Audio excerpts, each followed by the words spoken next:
Naghain kamakailan ng impeachment complaint ang abogadong si Andre De Jesus laban sa Pangulo na inendorso ni Pusong Pinoy Party List Representative Journey Jet Nisay.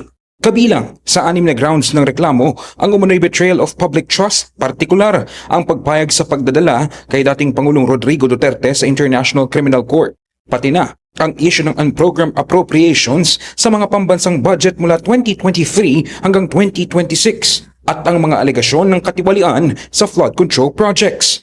Pero may mga naniniwalang mahihirapang umusad ang impeachment habang nananatiling nasa kapangyarihan ang kasalukuyang administrasyon at kontrolado umano ng Pangulo ang mga institusyon na may papel sa proseso. Sa ngayon, hindi pa usad yan. Hindi usad yan. Bakit, sir? Sila yung sila yung nakaupo ngayon. Pero kung ano talaga yung batas na kung pwede talagang i-impeach, maaari siguro. Kung lang, sir, kasi sila nga yung ngayon eh. Sila yung sa pwesto ngayon. Kaya yan. May pag-asa kayo, Basta sir? bumaliktad yung mga sundalo kapulisan natin. Sa mga korupsyon, alam naman nila eh. Para sa ilan, bagamat pinapayagan ng konstitusyon ng impeachment, nananatili ang pananaw na magiging hadlang ang umiiral na balanse ng kapangyarihan sa gobyerno.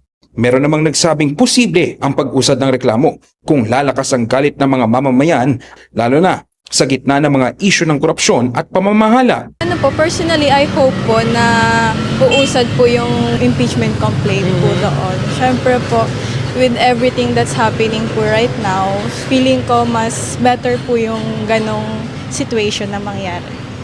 Ayun po, parang kasi nga din po parang mas malaki po yung advantage sa kanila. Pero personally, I hope pa rin po, meron pa rin pong positive things na mangyayari. Sa ngayon, natanggap na ang impeachment complaint at isusumite sa Speaker ng Kamara bago i-refer sa House Committee on Justice. Ayon sa pamunuan ng House of Representatives, handa silang sundin ang itinakdang proseso ng konstitusyon at House rules sa pagtalakay ng reklamo. Sa panig ng Malacanang, itinuring na walang batayan ang mga paratang laban sa Pangulo at tiniyak na hindi maaantala ang operasyon ng pamahalaan. In the heart of changing lives, ako si Brigada Ino Flores ng 105.1 Brigada News FM Manila, The Music and News, o Forte.